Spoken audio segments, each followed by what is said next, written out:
Assalamualaikum warahmatullahi wabarakatuh.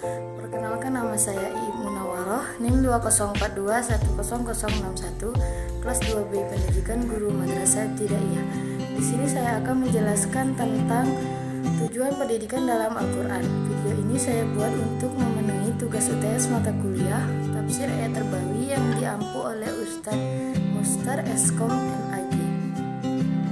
Secara umum, tujuan pendidikan adalah mewujudkan perubahan positif yang diharapkan ada pada peserta didik setelah menjalani proses pendidikan, baik perubahan pada tingkah laku individu maupun kehidupan masyarakat, di mana subjek didik ini menjalani kehidupan. Adapun itu juga, tujuan pendidikan adalah seperangkat hasil pendidikan yang tercapai oleh peserta didik setelah diselenggarakannya kegiatan pendidikan.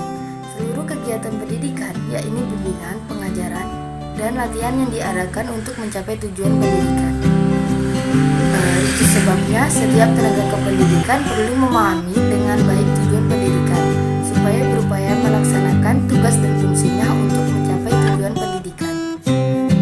Beberapa definisi tujuan pendidikan dalam Islam menurut para ahli diantaranya adalah: 1. Naqib al-Atas menyatakan bahwa tujuan pendidikan yang penting harus diambil dari pandangan hidup.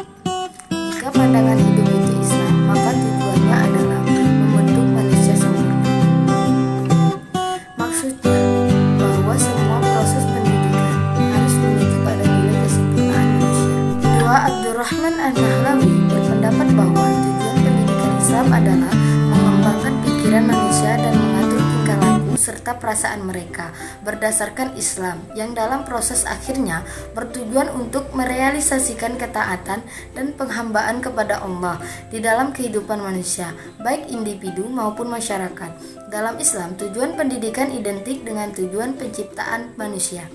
Jika tujuan penciptaan manusia adalah mendekatkan diri kepada Allah, tujuan pendidikan dalam Islam pun demikian. Pendidikan dalam Islam tidak bertujuan menghasilkan uang atau memperoleh kemegahan dan kegagahan. Jika itu menjadi tujuannya, akan timbul kedengkian dan kebencian.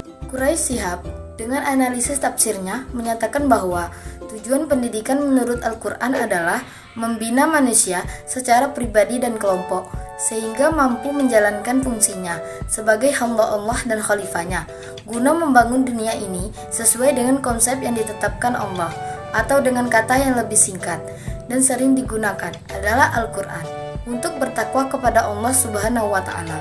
Begitu juga Mursi, ia berpendapat bahwa tujuan utama pendidikan adalah peningkatan manusia yang menyembah dan mengabdi kepada Allah dan takut kepadanya, sebagaimana firman Allah dalam Al-Quran surah At-Taubah ayat 122 yang berbunyi: A'udzu billahi minasyaitonir rajim.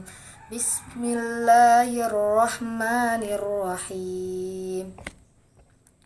Wa ma kana al-mu'minuna liyanfiru kaffah falawla nafara min kulli fariqatin minhum ta'ifatul liyatafaqahu fid dini waliyundiru qaumahum idza raja'u ilaihim la'allahum yahzarun.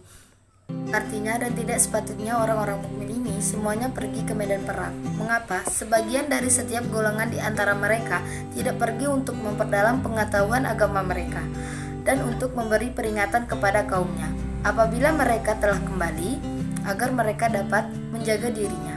Dalam tafsir Al-Maraghi dijelaskan bahwa ayat ini menerangkan kelengkapan dari hukum-hukum yang menyangkut perjuangan, yakni hukum mencari ilmu dan mendalami agama. Artinya bahwa pendalaman ilmu agama itu merupakan cara berjuang dengan menggunakan hujjah dan penyampaian bukti-bukti, dan juga merupakan rukun penting dalam menyeru kepada aman dan menegakkan sendi-sendi Islam, karena perjuangan yang menggunakan pedang itu sendiri tidak disyariatkan kecuali menjadi benteng dan pagar dari dakwah tersebut, agar jangan dipermainkan oleh tangan-tangan ceroboh dari orang-orang kafir dan munafik. Mungkin hanya ini yang dapat saya sampaikan. Kurang dan lebihnya saya mohon maaf. Wassalamualaikum warahmatullahi wabarakatuh.